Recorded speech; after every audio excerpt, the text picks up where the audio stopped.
Imagine uma bola de basquete girando no dedo de alguém. Um ponto perto do meio da bola leva mais tempo para girar de volta para onde começou do que o local onde o dedo está. A Terra gira da mesma maneira.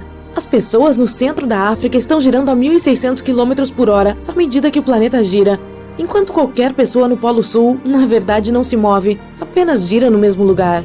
Ao mesmo tempo, estamos todos avançando pelo espaço igualmente rápido, já que o planeta também está girando ao redor do Sol a 105.000 km por hora.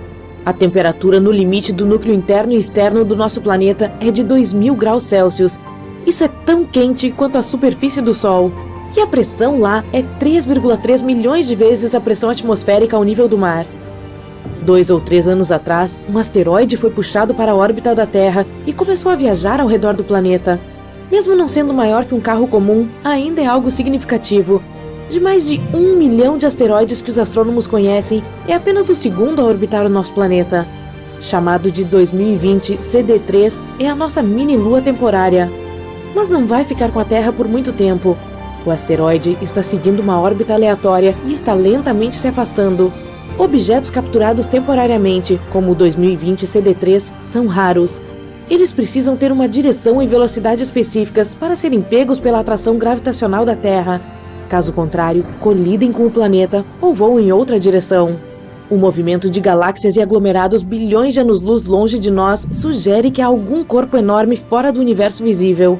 Após bilhões de anos, a expansão do universo tornará o espaço tão escasso que não poderemos ver as estrelas no céu. A Lua não é uma esfera perfeita, tem a forma de um ovo. Além disso, o centro de massa do satélite está a pouco mais de 1,5 km do seu centro geométrico.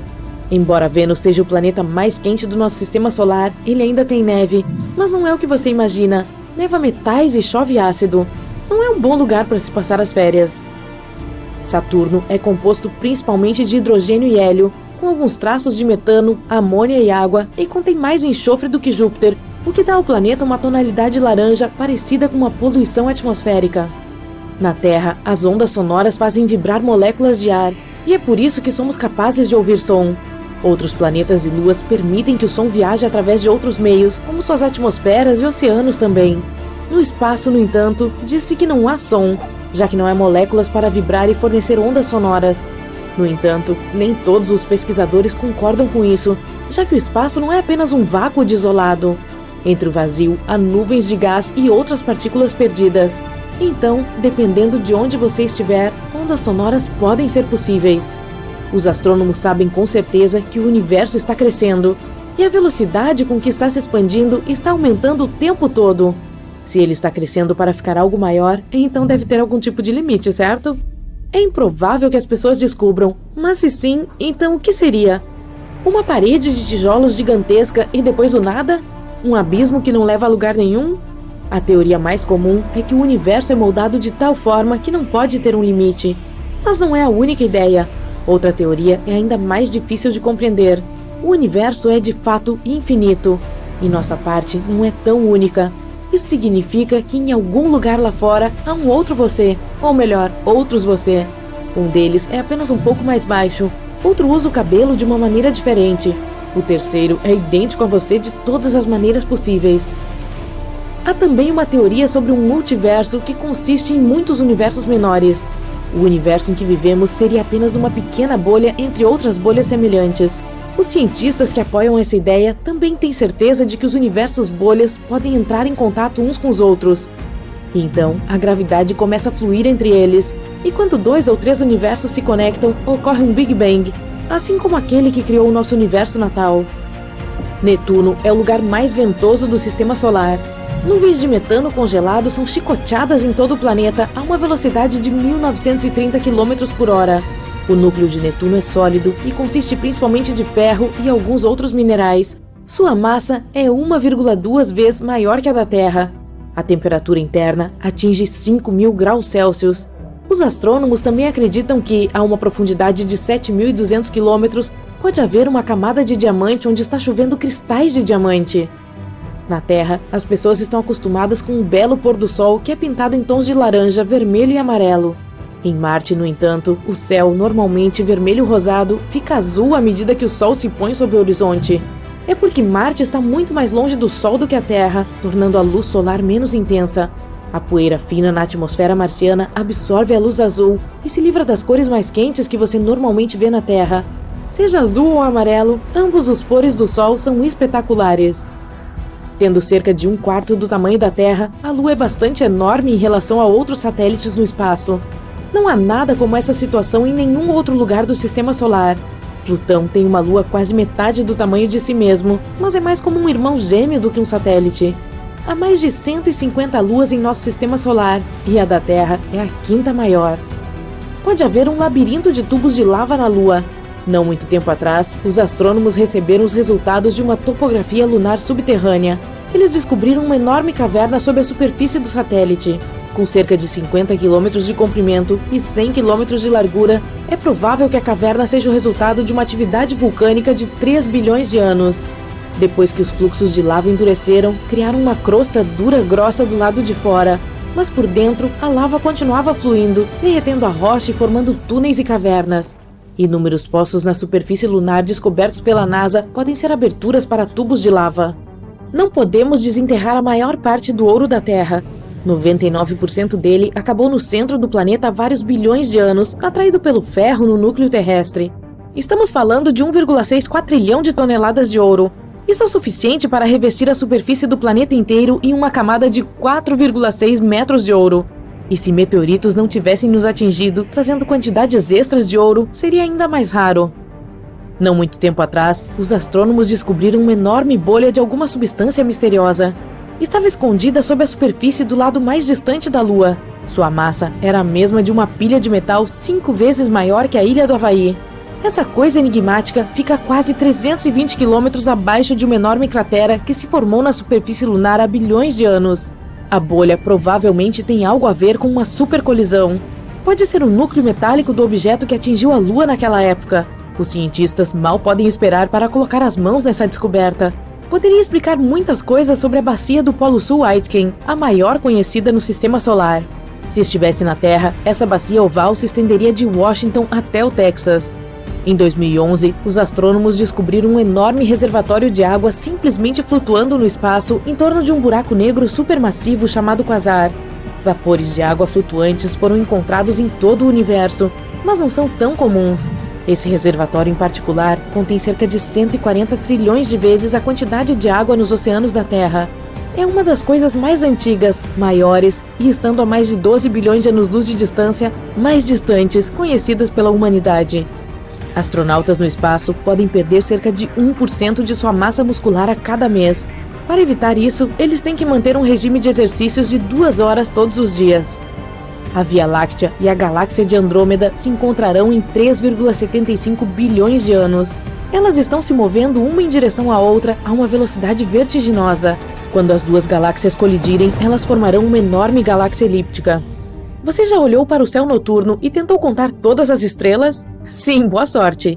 Nossa galáxia, a Via Láctea, tem cerca de 100 bilhões de estrelas, mas outras estimativas colocam esse número em mais de 200 bilhões, já que calcular o valor exato é uma tarefa quase impossível, mesmo para os astrônomos. Quanto a todo o universo, há pelo menos 1 sextilhão de estrelas. Isso é um número 1 com 21 zeros depois dele. Para comparação, isso significa que há mais estrelas no espaço do que grãos de areia em todas as praias da Terra. A constelação de Órion é a mais brilhante no céu. Órion permanece visível durante os meses de inverno, quando a noite é mais longa. Isso a torna a constelação mais reconhecível para quase todos no mundo. A maioria das estrelas não parece se mover muito ou mudar a posição no céu. Isso não ocorre por as estrelas serem estáticas. É porque nosso Sol está se movendo com elas a cerca de 777 mil quilômetros por hora. É um grande desfile orbitando juntos ao redor da Via Láctea.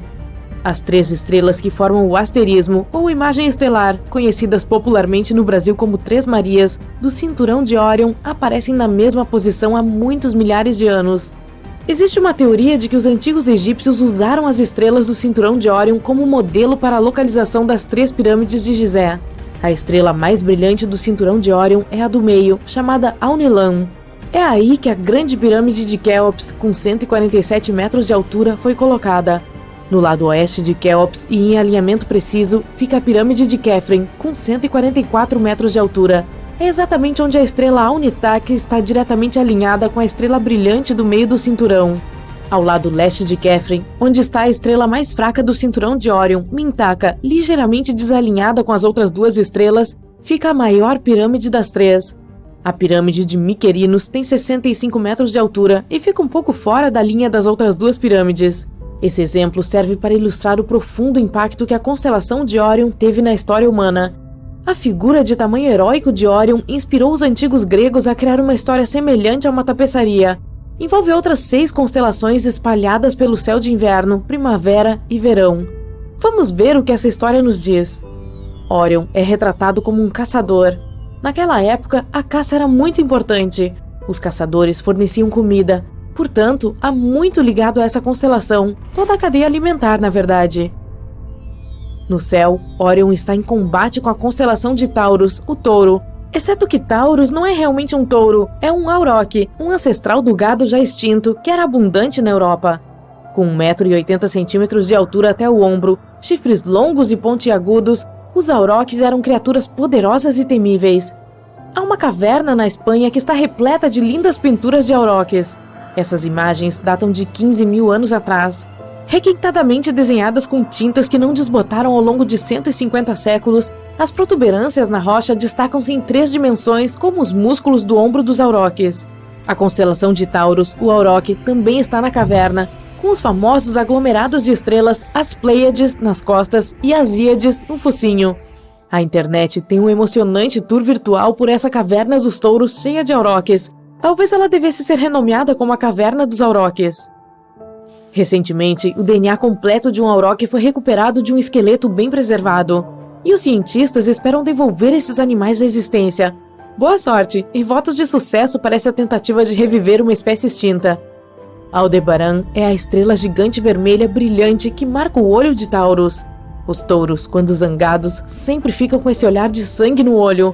Isso não faz você se perguntar por que o alvo em um alvo de dardos ou tiro com arco é sempre vermelho?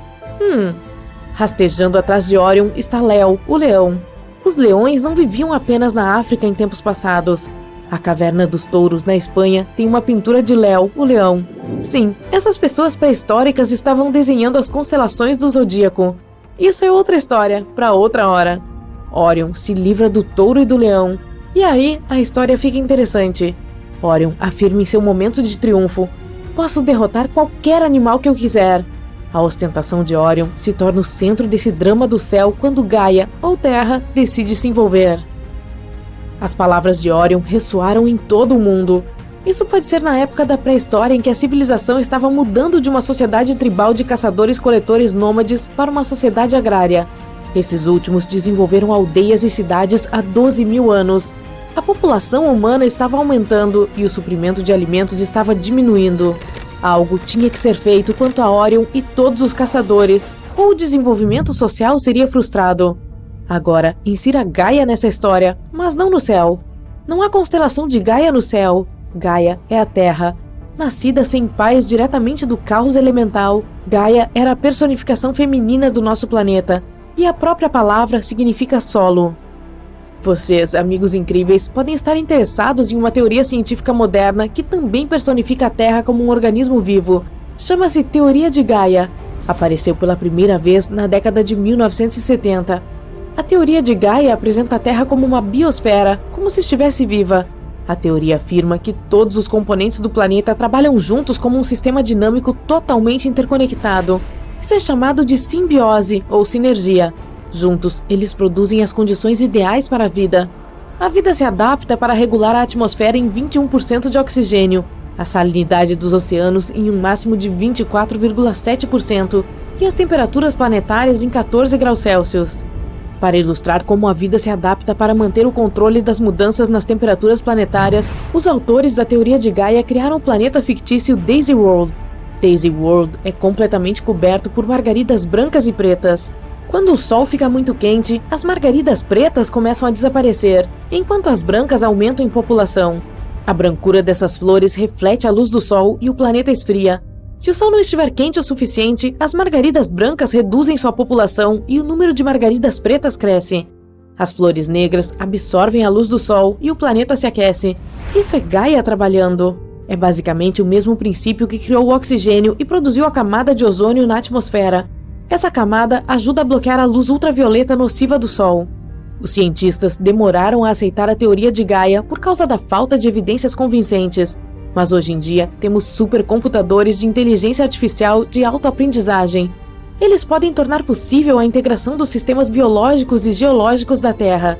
Dessa forma, podemos ter uma visão clara de como o planeta funciona como uma biosfera autossustentável. Isso não seria o máximo? Agora, podemos voltar à história de Orion e ver como Gaia cuidou do problema que a ostentação de Orion criou para o planeta. Obviamente, Gaia não poderia enviar animais mais ferozes do que um leão ou um auroque para subjugar Orion. Então Gaia apelou para os pequenos. Ela escolheu um escorpião venenoso para fazer o trabalho, e ele fez o trabalho. No verão, a constelação de Escórpios, o escorpião rasteja quase na mesma latitude do pé de Orion. O escorpião pode ser um pequeno animal da mesma família de aracnídeos, como aranhas e carrapatos. Mas no céu, Escórpios é a 33ª maior dentre 88 constelações. Existe uma regra geral de que quanto maior for uma constelação, mais tempo atrás ela foi criada pelos primeiros observadores de estrelas. Eles puderam escolher as estrelas. Cavalo lerdo bebe água suja. E assim, fizeram constelações grandes primeiro e pequenas depois. Se você fosse o primeiro da fila em um buffet, não pegaria grandes porções e deixaria o fim da fila ficar com as sobras? Pense em um bolo de chocolate. Eu vou pegar um pedacinho. Só que não. Nessa história de Orion, temos uma coleção de grandes constelações notáveis, como Leão, Touro, Orion e Escorpião, o que confirma o quanto essa história é antiga. 3 constelações menores, Lebre, Cão Maior e Cão Menor, os 2 cães de caça de Orion, completam a tapeçaria de estrelas de Orion e adicionam uma subtrama interessante. O que temos então é uma fábula de 2 visões de mundo ou cosmologias diferentes, a de Gaia e a de Orion. Uma é feminina e a outra é classicamente masculina. Uma está comprometida em dominar o mundo natural, esse é o arquétipo de Orion. A outra está comprometida com a sobrevivência do planeta sob quaisquer circunstâncias, essa é Gaia. Os 2 podem parecer opostos, mas talvez devam ser complementares. Veja, Orion e o Escorpião estão em lados opostos do céu, um no inverno, o outro no verão. Eles agem como 2 polos, norte e sul, do mesmo ímã, nosso planeta. Isso é o que vemos acontecendo atualmente. A ciência e a tecnologia estão se tornando cada vez mais sensíveis ao ambiente natural. Miríades de satélites estão monitorando a biosfera da Terra. Gaia e Orion estão começando a trabalhar juntos, o que os antigos gregos chamavam de kalokagatia ou harmonia. Isso é o que chamamos sinergia e simbiose nos dias de hoje. Vamos manter essa sinergia forte. Nosso Sol. Cenário 1. Alguma coisa estranha acabou de acontecer agora. Todos os canais de TV e noticiários estão falando sobre um buraco negro que se aproximou de nós, bem no lugar onde nossa estrela ficava. Dá até para ver um disco de acreção, e o fundo do céu parece estar um pouco distorcido, o que significa que ele está bem perto. Normalmente, os buracos negros ficam tão distantes que nem conseguimos vê-los a olho nu. Nem é possível enxergá-los diretamente com o telescópio. Então o que ele está fazendo aqui, tão perto? Cadê o Sol? Será que o buraco negro o engoliu? O Sol ficava no centro do nosso sistema solar, longe o suficiente para não nos queimar, mas perto o suficiente para nos fornecer luz, calor e lindos cenários quando subia no leste e descansava no oeste. Ei, até rimou! Era ele quem nos dava vida. O maior corpo celeste do nosso sistema solar contém 99,8% de sua massa total. Ele é tão grande que caberiam mais de 1 milhão de planetas Terra dentro dele. Quem sabe nosso Sol se transformou em um buraco negro? Mas ainda é cedo demais para isso acontecer. Quero dizer, é assim que eles se formam. Quando estrelas enormes chegam ao fim de seus ciclos de vida e explodem, o que é chamado de supernova, elas acabam entrando em colapso dentro de si mesmas, se tornando muito pequenas. O tamanho é minúsculo, mas com uma massa gigante. É isso que faz a gravidade dos buracos negros ser tão forte, e até a luz que chega muito perto não consegue escapar. Assim, todas as estrelas do universo estão encolhendo e desaparecerão em algum momento. Nosso Sol perde 4 milhões de toneladas de massa a cada segundo. Então um dia, a única energia que restará no universo será gerada pelos buracos negros. Cada um deles fica cercado por poeira, gás e radiação. Esta é muito perigosa, então tomara que nosso planeta nunca se aproxime de um buraco desses. Nosso sistema solar não tem mais luz. nem calor, então Mercúrio e Vênus provavelmente ficarão cobertos por gelo em breve, sem contar a Terra. Nem preciso dizer que nada sobreviverá nesta nova era do gelo, né? Nossa única salvação pode vir do disco de acreção que gira tão rápido a ponto de gerar calor. Mas confiar apenas nisso é arriscado. Se pelo menos o buraco negro tivesse a mesma massa do Sol, todos os planetas permaneceriam em suas órbitas, inclusive a Terra. Mas se ele tiver uma massa maior, o que é algo que os cientistas estão tentando descobrir agora, aí, tchauzinho Sistema Solar, foi bom te conhecer. Segundo cenário. Ah, não. O que está acontecendo? Era para ser um dia bonito e ensolarado, só que agora estamos mergulhados na escuridão. Já é noite? Mas o relógio ainda está marcando 2 da tarde e a lua está diferente. Os noticiários na TV dizem que nosso Sol já era e que devido a alguns eventos misteriosos, a Lua não está mais orbitando a Terra. Agora ela é o centro do nosso Sistema Solar. Não temos muito tempo. Como o Sol não desempenha mais esse papel, agora temos 8 minutos e 20 segundos para ficarmos cientes sobre isso. A energia do Sol pode levar milhões de anos para viajar de seu núcleo até a superfície, mas 8 minutos e 20 segundos é exatamente o tempo que a luz solar leva para chegar até a Terra. Ela faz o trajeto de 150 milhões de quilômetros, que é a distância que nos separa do Sol. Não estamos mais na zona habitável. Essa região é a distância de uma estrela, no nosso caso o Sol, na qual a água líquida pode existir na superfície de um planeta. Agora que o Sol se foi, sua luz não vai mais nos alcançar, e nosso planeta aos poucos se tornará uma rocha congelada e sem vida.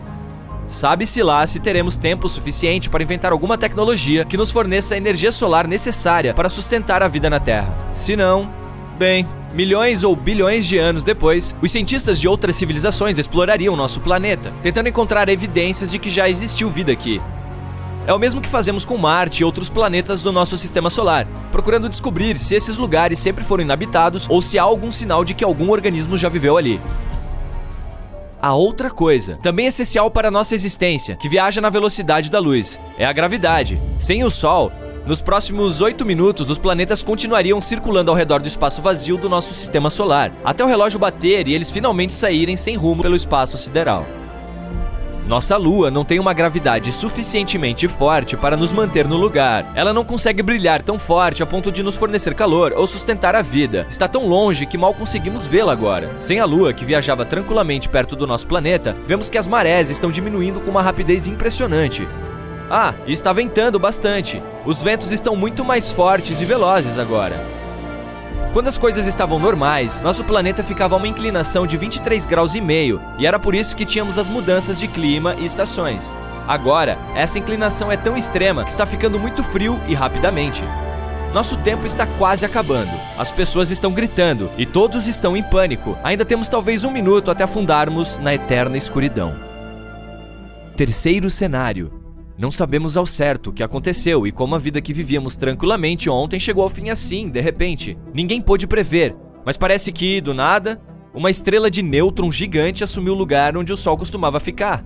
Isso não é algo que reconheceríamos sozinhos, apenas percebemos que alguma coisa estava diferente e que o Sol havia ficado menor e mais estranho. O resto ficamos sabendo no noticiário, e ninguém sabe como isso aconteceu. Talvez nosso Sol esteja em algum lugar atrás dessa estrela de nêutron, ou foi empurrado por ela para fora de nosso sistema solar, rumo a um destino desconhecido? Uma estrela de nêutron é o objeto espacial mais denso que conhecemos. Ela tem quase o dobro da massa do nosso Sol, mas comprimida em apenas 15 km de diâmetro, o que equivale ao tamanho de uma cidade na Terra. E se forma quando uma estrela gigante fica sem combustível, e então entra em colapso, e em uma grande explosão. Sua região central, o núcleo, desmorona. Por isso, cada elétron, que é uma partícula negativamente carregada, e cada próton, a partícula positivamente carregada, batem um no outro, formando um nêutron, que pode ser não carregado ou neutramente carregado. Agora estamos em uma situação complicada, praticamente à espera do fim do mundo. Essa estrela de nêutron possui uma gravidade 2 bilhões de vezes mais forte do que a da Terra. Isso significa que nosso novo Sol puxará todos os planetas do nosso sistema solar para si e os destruirá. Ele já começou. Pela primeira vez na história, os planetas estão deixando suas órbitas estáveis, atraídos pela força poderosa de uma estrela de nêutron. As coisas estão ficando caóticas com muita rapidez. E não vai parar por aí. Uma estrela de nêutron gira mais de 700 vezes por segundo. o que é incrivelmente rápido. O nosso Sol gira uma vez a cada 27 dias. Então, após destruir todos os planetas, incluindo o nosso, essa estrela vai continuar girando pelo universo, a cerca de 1/5 da velocidade da luz. Talvez desacelere e se apague com o tempo. Talvez não. Após milhares de anos, muitas estrelas de nêutron começam a desacelerar e a se apagar. Mas nem sempre isso acontece. Se essa encontrar outra estrela, vai orbitá-la e começar a se alimentar de sua atmosfera, até as duas entrarem em colapso e se transformarem em um buraco negro gigante. Mas o nosso Sol iria se apagar de qualquer maneira. Quando a estrela de nêutron chegou, ele já tinha 4,6 bilhões de anos de idade, que é cerca de metade de seu ciclo de vida. Já havia queimado praticamente metade de suas reservas de hidrogênio e tinha suprimentos suficientes para mais 5 milhões de anos. Ele estava destinado a ficar do tamanho da Terra algum dia. Depois que ficasse sem combustível, simplesmente entraria em colapso e teria retido uma quantidade enorme de massa, mas seu volume seria parecido com o de nosso planeta. Sem Sol, sem vida. O resultado seria praticamente o mesmo. Mas assim o processo seria bem lento. Quem sabe até lá os humanos já teriam conseguido sair desse sistema solar? Só que as estrelas de nêutron abreviariam drasticamente os nossos dias, e tudo seria muito mais caótico. Se uma estrela de nêutron ficasse maluca em algum lugar distante, em outra galáxia, só veríamos com o formato de um flash distante de luz, que chamaríamos de pulsar. Mas assim, no lugar do Sol, BUM!